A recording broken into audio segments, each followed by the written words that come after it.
నమస్తే అండి, నేను రజాక్. ఈ మధ్య కాలంలో ఎక్కడ చూసినా యాడ్స్ మొత్తం కూడా పాలసీలకు సంబంధించే టర్మ్ ఇన్సూరెన్స్ అని చెప్పేసి, హెల్త్ ఇన్సూరెన్స్ అని చెప్పేసి, లైఫ్ ఇన్సూరెన్స్ అని చెప్పేసి ఇలా అనేక రకాలుగా సోషల్ మీడియాలో చాలామంది ఇన్ఫ్లుయెన్సర్స్, వాళ్ళు ఫినాన్షియల్ ఇన్ఫ్లుయెన్సర్స్ అంటే అవును అనొచ్చు. అలాగే కొంతమంది డిఫరెంట్ ఛానల్స్ రన్ చేసే వాళ్ళకి కూడా ఈ మధ్య కాలంలో విపరీతంగా సోషల్ మీడియాలో ప్రచారం చేస్తున్నారు. వాళ్ళని నమ్మి కనుక మీరు పాలసీలు తీసుకున్నట్లయితే కనుక ఆన్లైన్లో నిండా మునుగుతారు. దాంట్లో ఎలాంటి మొహమాటం అయితే లేదు.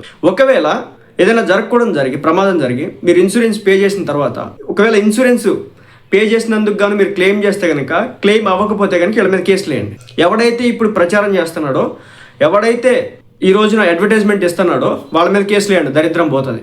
మీకు తెలిసే ఉంటుంది, చాలామంది ఇదే మాదిరి రియల్ ఎస్టేట్ విషయంలో, అపార్ట్మెంట్స్ విషయంలో, ఫ్లాట్స్ విషయంలో సినిమా ఇండస్ట్రీ వాళ్ళ చేత కానీ, లేదంటే క్రికెటర్స్ చేత కానీ, అథ్లెట్స్ చేత కానీ ఇలాగే ప్రమోషన్స్ చేపిస్తారనమాట.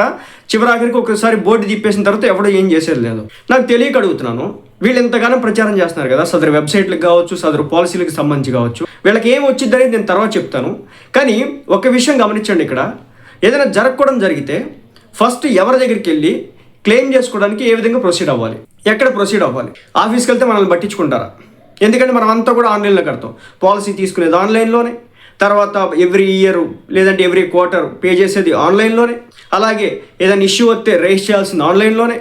మరి మనం అసలుకి వాళ్ళు రెస్పాండ్ కాకపోతే ఎక్కడైనా మీరు చూడండి, క్లెయిమ్ సెటిల్మెంట్ రేషియో అనేది 100% ఇస్తున్నారా? ఏ పాలసీ కంపెనీ అయినా సరే 100% క్లెయిమ్ సెటిల్మెంట్ రేషియో ఇవ్వడం అయితే, సెటిల్ చేయడం అయితే జరుగుతుందా? వాళ్ళ రేషియో కరెక్ట్గా 100% ఉందా? ఎందుకు కొంతమందికి 90 దగ్గర అవుతుంది? ఎందుకు కొంతమంది 80 దగ్గర, 85 దగ్గర ఉంటుంది? ఎందుకు కొంతమందికి 99 దగ్గర ఉంటుంది? అంటే ప్రతి 100 మందిలో మేము ఒక్కరికి మాత్రం ఇవ్వట్లేదు, మిగిలిన 99 మందికి ఇస్తున్నామని చెప్పేసి వాళ్ళు చెప్తున్నారు. మనం వెళ్ళి చూడట్లేదు కదా, మనం వెళ్ళి చెక్ చేయట్లేదు కదా. ఇదేమైనా సెబీ అండర్లో ఉందా? వాళ్ళు ఏమైనా రెగ్యులేషన్స్ ఉన్నాయి దీనికి? అక్కడ ఏం జరుగుతుందో మనకు తెలుసా? ఏమీ తెలియదు. పాలసీ తీసుకోవద్దా అంటే నేను తీసుకోవద్దని చెప్పను, తీసుకోవాలి.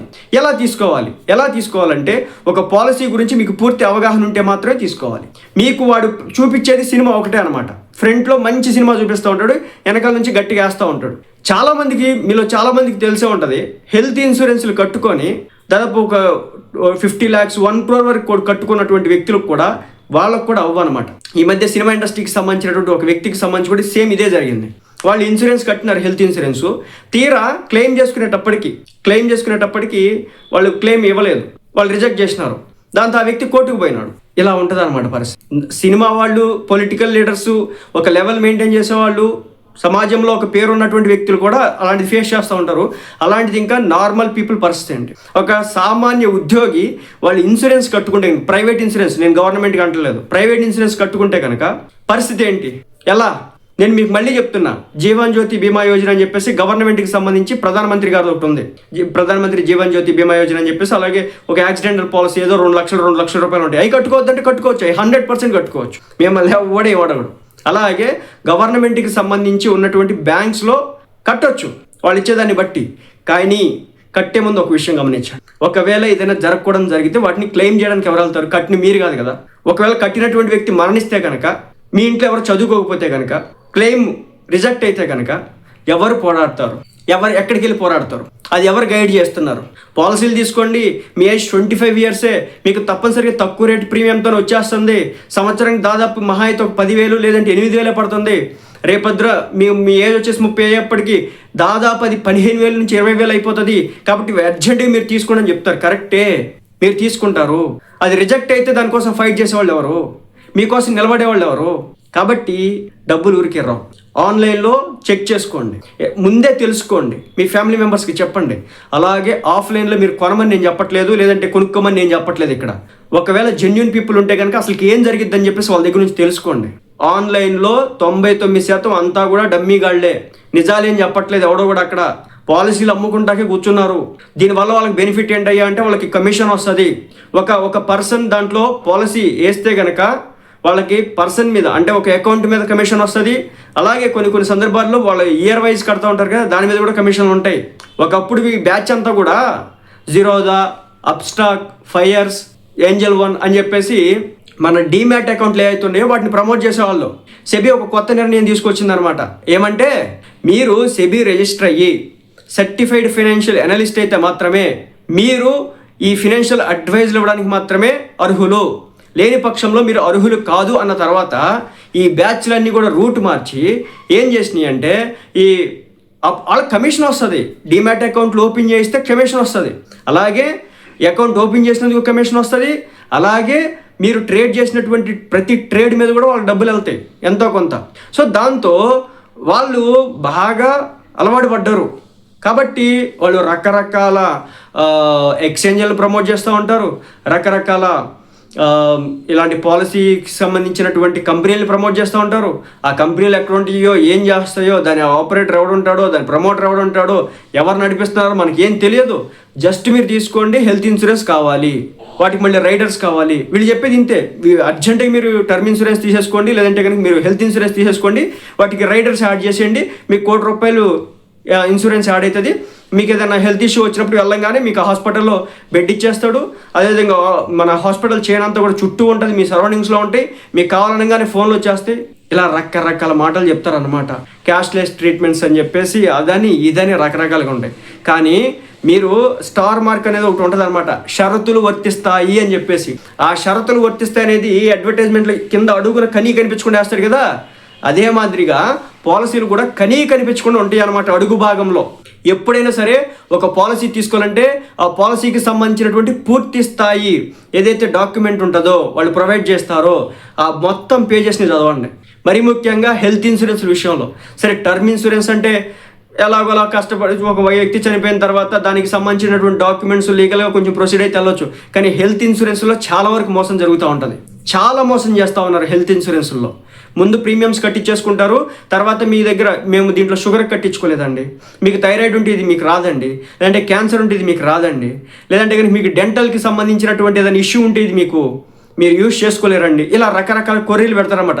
చివరాఖరికి ఇది దేనికి వాడాలో కూడా తెలియనటువంటి పరిస్థితి ఒకటి వచ్చింది. మళ్ళీ చెప్తున్నా, HIV ఉన్నా, క్యాన్సర్ ఉన్నా, షుగర్ ఉన్నా, బీపీ ఉన్నా, థైరాయిడ్ ఉన్నా, వీటి ప్రీమియమ్స్ పెరిగిపోతాయి. రెండోది క్లెయిమ్ రేషియో అనేది తగ్గిపోద్ది. మరి మనిషికి మెయిన్ రోగాలు ఇవే కదా.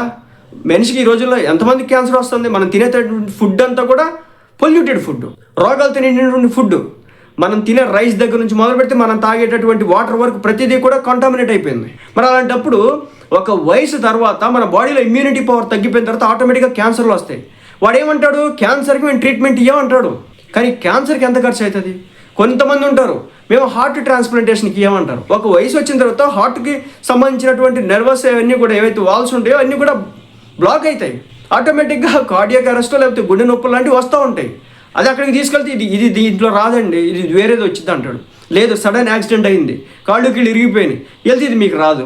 మరి ఏమొస్తారంటే మేము ఇవే పెట్టామండి, మీరు తీసుకున్నప్పుడు మీరు చదువుకోవాలి కదండి అని మనల్ని అంటాడు అనమాట. సో ఇవన్నీ కూడా వీళ్ళు చెప్పట్లేదు. జస్ట్ అసలుకి వాళ్ళు టెక్ ఇన్ఫ్లుయెన్సర్స్ అంటున్నారు, ఫిన్ ఇన్ఫ్లుయెన్సర్స్ అంటున్నారు, హెల్త్ ఇన్ఫ్లుయెన్సర్స్ అంటున్నారు, ఫ్యాక్ట్స్ చెప్పేటటువంటి ఛానల్స్ అంటున్నారు. ఇలా ఒకటి కాదు, రెండు కాదు, అందరి చేత ప్రమోషన్స్ చేపిస్తూ ఉన్నారు. గుడ్డులో మెల్ల మీరు ప్రతి సంవత్సరం ఇంత అంటే హెల్త్ ఇన్సూరెన్స్ టర్మ్ చాలా ప్లాన్ అనేది చాలా ఎక్కువగా ఉంటాయి అన్నమాట. మీరు కొన్నేళ్ల పాటు మీ యంగ్ ఏజ్ నుంచి స్టార్ట్ చేసి కట్టడం స్టార్ట్ అయిన తర్వాత ఒక ఏజ్ వచ్చిన తర్వాత ఒక 40+ తర్వాత నుంచి ఏదైనా ఇష్యూస్ వస్తే కనుక వాళ్ళు మిమ్మల్ని దేకరు, పట్టించుకోరు. మిమ్మల్ని ప్రమోట్ చేసినటువంటి ఈరోజు మీకు చెప్తున్నటువంటి వ్యక్తులు కూడా మీ వెనకాల ఎవడో కూడా ఉండడు. కాబట్టి ఒక ఇన్సూరెన్స్ తీసుకునే ముందు ఆఫ్లైన్లో కనుక్కోండి. ఆన్లైన్ చూడండి, ఆఫ్లైన్కి వెళ్ళండి, అక్కడ తీసుకోమని నేను చెప్పట్లేదు.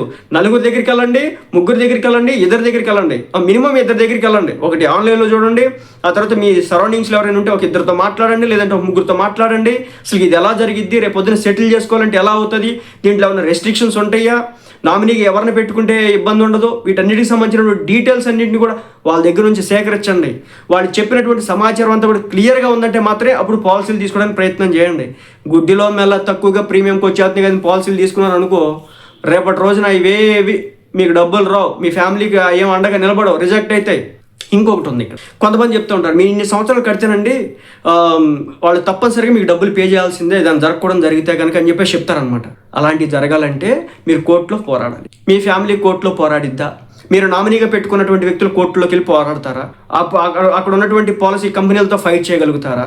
ఎన్నేళ్ల పాటు నడిస్తే తెలుసా ఆ కేసు? ఇప్పుడు ఉన్నటువంటి కోర్టులో ఎన్ని లక్షల కేసులు ఇప్పుడు ములుగుతున్నాయో తెలుసా? మీ కేసులకి సత్వర పరిష్కారం వచ్చింది అనుకుంటున్నారా? అయ్యే నడవు. సో చాలా జాగ్రత్తగా ఉండండి ఈ కేసుల విషయంలో, ఈ పాలసీల విషయంలో. ఈ ఫిన్ ఇన్ఫ్లుయెన్సర్స్ ముసుగులో వీళ్ళు చేస్తున్నటువంటి దందా ఏంటంటే అకౌంట్ ఓపెన్ చేస్తే డబ్బులు వస్తాయి, వాళ్ళు కంప్లీట్ డీటెయిల్స్ మీకు ఇవ్వట్లేదు. దయచేసి మీరు ఆఫ్లైన్లో ఒక 2-3 దగ్గర తెలుసుకోండి. తెలుసుకున్న తర్వాత వాళ్ళతో కాంటాక్ట్ బిల్డ్ చేసుకోండి. ఆన్లైన్లో ఆఫ్లైన్లో ఎంత ఉందో డిఫరెన్స్ తెలుసుకోండి. ఏదైనా జరగకూడదు జరిగితే కనుక వెంటనే మీ ఫ్యామిలీ మెంబర్స్కి ఆఫ్లైన్లో ఉన్నవాడో లేకపోతే ఎవడైనా ఏదో ఆ ఫీల్డ్లో ఉన్నవాడు ఎవరితో నేను పట్టుకోవడంగానే పని అయిద్ది అనుకుంటే కనుక ఆ విధంగా చెప్పండి. ఆ తర్వాత పాలసీ తీసుకున్న తర్వాత మీ ఫ్యామిలీ మెంబర్స్కి తెలియజేయండి. పాలసీ నెంబర్ కావచ్చు, దానికి సంబంధించిన డీటెయిల్స్ కావచ్చు, నామినీకి సంబంధించి కావచ్చు, అవన్నీ కూడా మీ ఫ్యామిలీ మెంబర్స్కి చెప్పండి. సో ఇలా జరిగితే కనుక ఒకవేళ జరగని పక్షంలో వెంటనే ఈ వ్యక్తులు వెళ్ళి సంప్రదించండి, వాళ్ళు తీసుకెళ్తారని చెప్పండి. ఒక పక్క మనిషి చచ్చిపోయి ఉంటే ఒక 30 డేస్లోనే దానికి సంబంధించినటువంటి డేటా మొత్తాన్ని కూడా ఇవ్వాలి అని చెప్పేసి ఈ కంపెనీలు అయితే చెప్తాయి అనమాట. ఆ 30 డేస్లో మనం ఇవ్వకపోతే కనుక అవి మళ్ళీ పోతాయి అనమాట. అవి ఎక్కడ పోతాయో కూడా తెలియదు అనమాట. సో ఒక మనిషి చనిపోతే కనుక ఆయనకి సంబంధించిన డెత్ సర్టిఫికేట్ దగ్గర నుంచి మొదలు పెడితే, పంచనామాల దగ్గర నుంచి మొదలు పెడితే, మీ పంచాయతీ ఆఫీస్లో ఉండేటటువంటి రకరకాల డాక్యుమెంట్స్ అన్నిటిని కూడా తీసుకెళ్ళి వీటితో పాటు పోలీస్ స్టేషన్ ఈయన చచ్చిపోయినట్లుగా ఒక లెటర్ కూడా తీసుకొచ్చుకొని ఈ సంతకాలు ఇదంతా అయిన తర్వాత వీళ్ళకి వెళ్ళి సబ్మిట్ చేస్తే ఎప్పుడుకో వచ్చాను కదా. అదనమాట టర్మ్ ఇన్సూరెన్స్ వెనుక నడిచేటటువంటి దందాలు. దయచేసి ట్రాప్లో పడొద్దు, వీళ్ళ ఉచ్చులో పడేసి వెంటనే కొనుక్కోవద్దు. ఒకవేళ కొనుక్కున్న తర్వాత మీరు వీళ్ళు జెండాలు ఎత్తుతారు, వీళ్ళది ఏం పోయే వీళ్ళకి మీ అకౌంట్ ఓపెన్ చేయగానే మీరు 10,000 పెట్టి అకౌంట్ ఓపెన్ చేయగానే దీంట్లో ఎంతో 10%, 15, 20 వస్తుంది అనమాట. వెంటనే ఆడితే ఏం చేస్తారనమాట, ఇలా మీ చేత కొనిపిస్తారనమాట, అకౌంట్లు ఓపెన్ చేస్తారనమాట. సో ఈ బ్యాచ్ అంతా ఎలా టర్న్ అయిందంటే, ఎప్పుడైతే సెబీ ఒక రూల్ తీసుకొచ్చిందో ఫిన్ ఇన్ఫ్లుయెన్సర్స్ ఎవరైతే ఉన్నారో వాళ్ళకంటూ కొన్ని ఫ్యాక్టర్స్ని సెట్ చేసిందో, మీరు తప్పనిసరిగా సెబీ రిజిస్టర్ అయ్యి ఉండాలి, అలాగే సర్టిఫైడ్ ఫైనాన్షియల్ పర్సన్ అయి ఉంటే మాత్రమే అవుతుందని ఎప్పుడైతే చెప్పినారో ఆ తర్వాత నుంచి వీళ్ళలో చాలామంది ఇటు జంప్ అయ్యి దీన్ని ప్రమోట్ చేయడం స్టార్ట్ చేసినారు. ఈ పాలసీస్ మీద ఏం తీసుకోరు కదా. మీరు చూడండి, బేసిక్గా నార్మల్గానే మనకు కాల్స్ వచ్చి మీరు ఈ పాలసీ తీసుకుంటారు, ఆ పాలసీ తీసుకుంటారని అడుగుతారు. వీళ్ళు దీనికి డబ్బులు ఎక్కువ వస్తాయి, పైగా ఏంటంటే వీళ్ళ దగ్గర సబ్స్క్రైబర్ బేస్ ఉంది, ఎంతో కొంత వ్యూవర్షిప్ ఉంది. పైగా వీళ్ళ దగ్గర సబ్స్క్రైబర్ బేస్ లేకపోయినా వ్యూవర్షిప్ లేకపోయినా వాటిని భయంకరంగా ప్రమోట్ చేయడానికి అలవాటు పడినారు. వాటి ఇన్స్టాగ్రామ్లో కావచ్చు, టెలిగ్రామ్లో కావచ్చు, ఫేస్బుక్లో కావచ్చు, యూట్యూబ్లో కావచ్చు, చక్కనైన తీపి మాటలు చెప్పేసి ఇలా ట్రాప్లో పడద్దు. ఒకవేళ ఏదైనా జరగకూడదు జరిగితే కనుక వీళ్ళు ఎవడైనా బయటకు వచ్చి మా కోసం నిలబడతాము, ఆ కంపెనీ దగ్గరికి వెళ్ళి పోరాడతాము, ఏదైనా ఇష్యూ వస్తే కనుక మీకు కనుక హామీ ఇస్తే కనుక వీళ్ళతో పాటు వెళ్ళండి. ప్రతి ఒక్క ఇన్సూరెన్స్ తీసుకోండి. ఏ ఇన్సూరెన్స్ తీసుకోవాలి? జెన్యూన్ అన్నది మాత్రమే తీసుకోండి. మీ వెనకాల కష్టకాలం నిలబడిద్దే అనే దానికి సంబంధించిన కంపెనీ దగ్గర మాత్రం తీసుకోండి. నేను ఇదని పర్టికులర్గా చెప్పట్లేదు, బట్ ప్రధానమంత్రి జీవన్ జ్యోతి బీమా యోజన ఎందుకు చెప్పినానంటే అది కేంద్ర ప్రభుత్వం ఉంది, మిమ్మల్ని ఏం అడగదు అనమాట. మీకు ఒక బ్యాంక్ అకౌంట్ ఉంటే చాలు, వెళ్ళి బ్యాంక్లో ఇంత ఒక సర్టెన్ ఏజ్ లిమిట్ వరకు దాన్ని కట్టించుకుంటారు. యాక్సిడెంటల్ పాలసీ ఎంత 200-300 ఉంటుంది అనమాట. 2 లక్షల రూపాయలు, 1 లక్ష రూపాయలకి సంబంధించిన పాలసీలు అయితే ఉంటాయి అనమాట. వెళ్ళంగానే వాళ్ళు కడతారనమాట. అది కేంద్ర ప్రభుత్వం. ఏదైనా ఇష్యూ వస్తే కనుక డైరెక్ట్గా మనం బ్యాంక్కి వెళ్తే ఇష్యూ సాల్వ్ అవుతుంది అనమాట. అది ఎలాంటి ఇబ్బంది ఉండదు అనమాట. కానీ ఇవి ఎలా కాదే, ₹1,00,00,000 ఇన్సూరెన్స్లు కదా. ఒక మనిషి చచ్చిపోతే ₹1,00,00,000 వస్తాయి, మనిషి చచ్చిపోతే 2 కోట్లు వస్తాయి. కాబట్టి ఆ 2 కోట్లు ఇచ్చేవాడు పిచ్చోడా, అంత తేలిగ్గా వాడు ఇస్తాడా?